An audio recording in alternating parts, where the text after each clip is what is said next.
We gotta smile, bitch! Smile, bitch! Come on! We gonna start this thing alright. Duval in the motherfucking house. Come on, come on. Hey, hey, hey, hey, do it, baby, take it, baby. Hey, hey, hey, hey, do it, baby, take it, baby. Hey, hey, hey, hey, do it, baby, take it, baby. Hello, my beautifully broken people. You guys, I had this video recorded, right? But yesterday, I had a long day yesterday, okay? And then I tried to record it like early this morning, and I was just tired, late through, and delayed. So I deleted the whole thing. I'm like, fuck it, I'm about to record it real quick for y'all. So, what we're going to be talking about is why. Why did Q do this? So y'all hoes know I gotta repeat myself. Anyway, I feel like we covered the who, we covered the what, we covered the when. So we're gonna cover the why. First, we're gonna go over why Q says she did it, and then I'm gonna show you one of my BBs explaining why he thinks she did it. That I'm even talking about this is because I was never going to mention it. I was never going to say anything. I just let it go. I cried my tears and I let it go. But the reason why I'm saying something now is because the experience was so amazing. It seemed to me as if you planned on doing it anyway. Before you even got there, you had already formed your opinion. I've watched a lot of your videos, and I'll show you guys. I'm not just forming my perspective based off what just happened. I'll show you because YouTube shows, the content creators in the form of how much you watch them. So I'll show y'all. I haven't been watching. She doesn't care about how much money you got, what kind of cars you drive, and how nice your home is. Why was that even an important factor? Like, you were being welcomed into somebody's home, whether it was a chicken coop or a 12-bedroom mansion. I'm just gonna say, I'm not cocky, I'm not conceited. Yes, you are. For no reason. You ain't that cute. Ooh.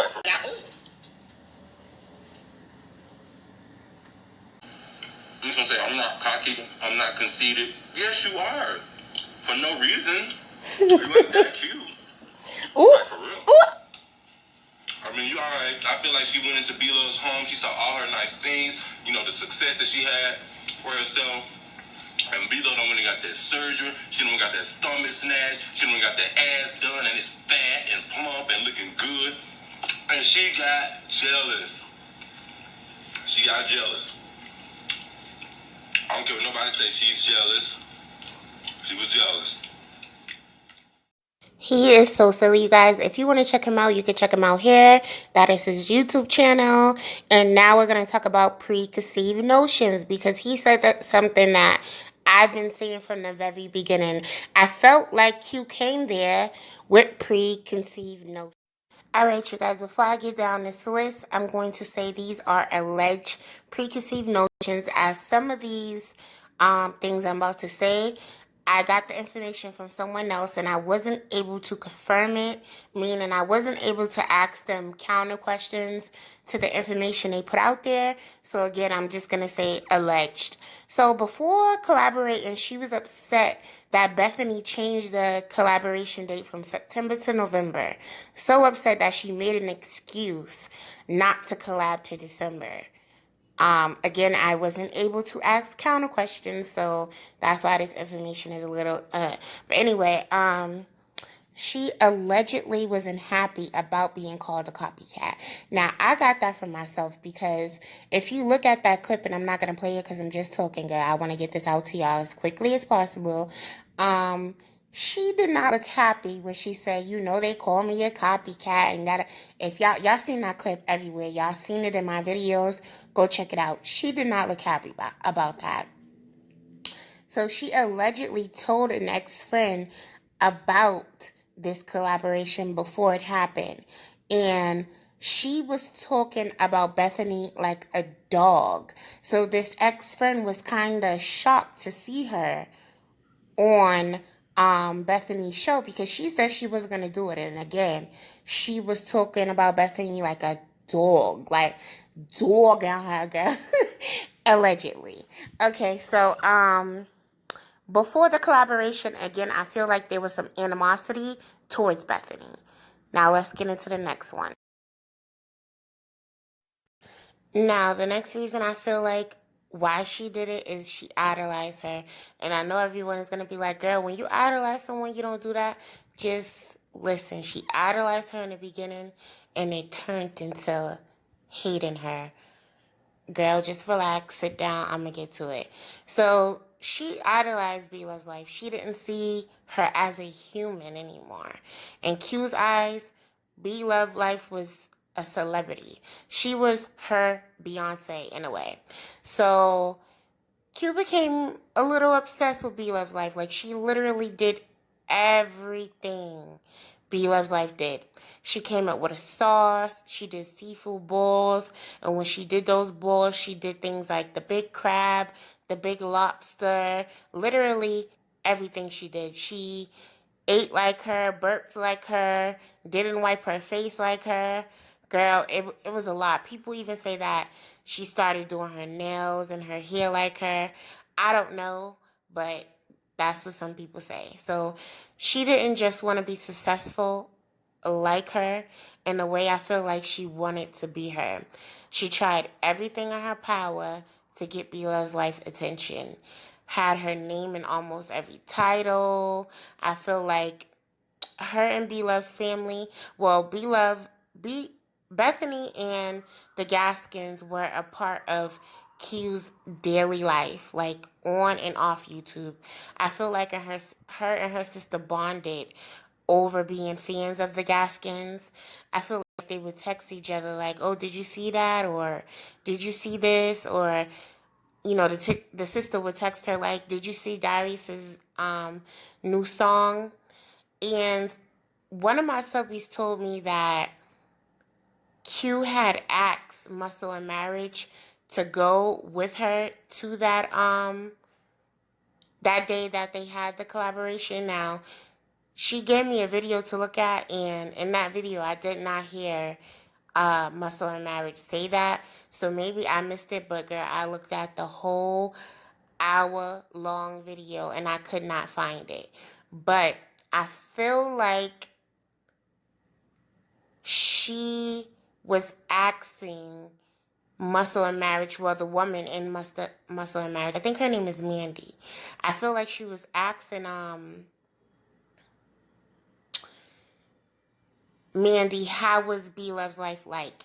Now, I wasn't able to confirm if they collaborated with Bethany beforehand. Actually, I believe they did collaborate with her before Q did. I honestly believe they did. And here's what they had to say about this situation. Well, a little bit about what they had to say, and then I'm going to get into Q's expertise. I say all that to say this. When Q made those videos, we didn't even know Q was going to make those videos. And I don't even believe Q knew she was going to make those videos. I think Q came off a very, very big high from doing collabs. I said there needs to be a conversation between you two. I said that. There needs to be a conversation between you two. You need to talk about this. When Q made the two videos, we had no idea she was going to make these videos. It even hurt me when Bethany told me that she thought that we were going to be the special guest in Q's video, and she only thought that because we hadn't reached out to her. So, Muscle and Marriage spoke about a lot of things. They went hard for Q in this video, and on Instagram, I did not see that Q follows them anymore. So I believe Q blocked them. So I wonder how they feel about that now. And they also was liking comments like this and this. So I was a little confused. But I feel like she asked other YouTubers like Muscle and Marriage what their experience was meeting Bloveslife was like. And of course, I'm sure they spoke highly of her and her family. I think Q may have asked some details on like who opened the door, who was around. Kind of like when your friend goes on a date and you're like, girl, give me all the details. I feel like she may have watched other YouTubers' videos who did videos about what the experience was like meeting Bloveslife. So I'm about to show you this video from other YouTubers explaining their experience with Bloveslife, and I know this video was done after the situation, but here's what I think Q would have wanted her experience to be. When we pulled up to the town, when we went to the town, it was a very nice area. Beautiful. Yeah, I didn't feel uncomfortable with the area. I've seen comments where people say, yeah, the town was a little bit off. No, it was quiet. I felt very safe in the area. And then when we actually went to Below's house, it was very warm and it was just peaceful in there. Like, we were greeted. She's very hospitable. So as a strong praying family, you can feel, that presence in your own home, and you can feel it if it's in somebody else's home or if it's somebody else's space. And I think bad vibe. It was comfortable. It was very comfortable. So her husband comes to the door and he greeted all of us. He like, hi, he took our coats and everything. In our home, that's how my husband is. I seen nothing out of place. That's really, really nice. And of course, maybe what, like a minute later, Beloved walks into the room. And immediately, from watching her on TV, I started crying. I was trying to keep it together. I didn't know I was gonna cry. I was like, and her husband went and he got tissue. I was like, I was really And getting he it together. cried. And he like this. And the first thing. So cause it's like, you're watching this person on TV for the last year. We started watching her a year ago. So we see her in person, and she's so tiny. She is beautiful. Yeah, she is. She's petite. Yes, and it's like, we cry, of course. He go and get us tissue. I'm trying to make sure my eyelashes and makeup don't fall off. Cooking, and we're just sitting at the table, and everybody just sitting on the couch. We were at this point. We were still in the living room, so we were talking. So then, shortly after, maybe 10 minutes later, T and Lee came over there. No. That was when we were recording.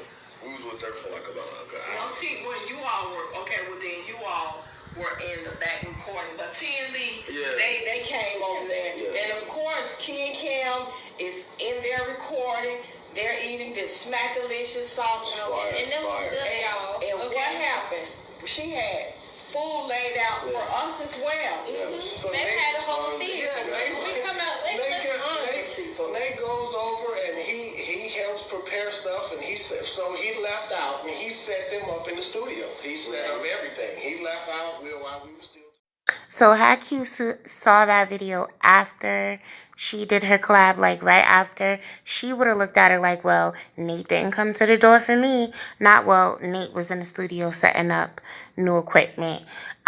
She would have thought, well, my sister didn't get a spread. She had to wait for us to finish the collab. Not, well, maybe Bethany didn't have enough seafood. Maybe she couldn't order it in time. Maybe she didn't have enough time to prepare it. She would have thought, well, I went into the town. They went into the town, but they didn't go into the stores. Not even listening that they did go into the stores, and they didn't feel no type of way about it. She just finds the negative in everything, hence to why she chose to speak about the negative instead of the positive. She went on these amazing, wonderful collabs, and you chose to dwell on something that happened 7 months ago that made you cry, and it just broke you down so much, but you chose to focus on it.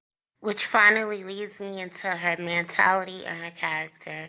If you go by the way Q has treated her loved ones and her ex-friends, her peers and her co-workers, she's not a very nice person to begin with.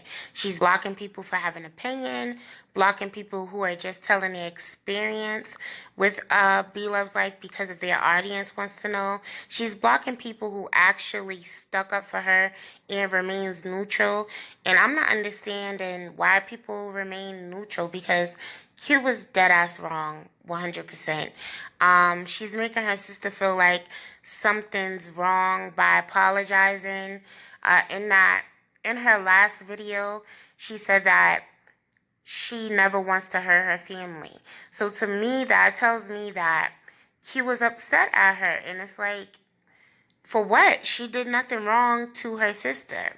So she threw her sister under the bus, and her sister was like, not today, Satan. She came back and said, I did not do that video out of fear. I don't fear men, I only fear God. And she's keeping those videos up, and she continues to have Bloveslife name on her tags only because Go get some money. she's elbowing Scott, dragging him into the situation. Like Martin Lewis says, I felt like Q probably ate his balls or in an accident. She's holding his ass hostage, okay? Hashtag free Scott. She's told her ex-friends nobody wouldn't have known of them if it wasn't for her. She's using the highest name in vain repeatedly. She's posting messages on Instagram like this, as if she didn't do anything wrong and everyone's attacking her. And then she came back like nothing happened. Now, I want to make it clear. I feel like Q felt those feelings, but she's so caught up in her feelings that she does not care about anyone else's feelings. And because you feel some type of way does not make it true, nor does it give you the right to attack someone and damn near try to destroy their brand, especially when that person taught you everything you know. I just feel like she skipped a class when Bethany taught her ass not to commit career suicide. And even after all of this, y'all might hear some food cooking, I'm cooking. Even after all of this woman is still willing to forgive her. Still telling people, go spam her account and tell her to call me because she wants to right her wrongs. If she did make any wrongs. Wrongs that I feel that she didn't commit. But anyway, I guess we gotta be a little bit more like Bethany. Anyway, girl, there's so much more I could say, but I'm done with this. Let me know your necessary opinions in the comment section below, and I'll see you hoes later. Bye. Clear it out. Girl, clear it out. Come on. Hey, hey, hey, hey, do it, baby, take it, baby.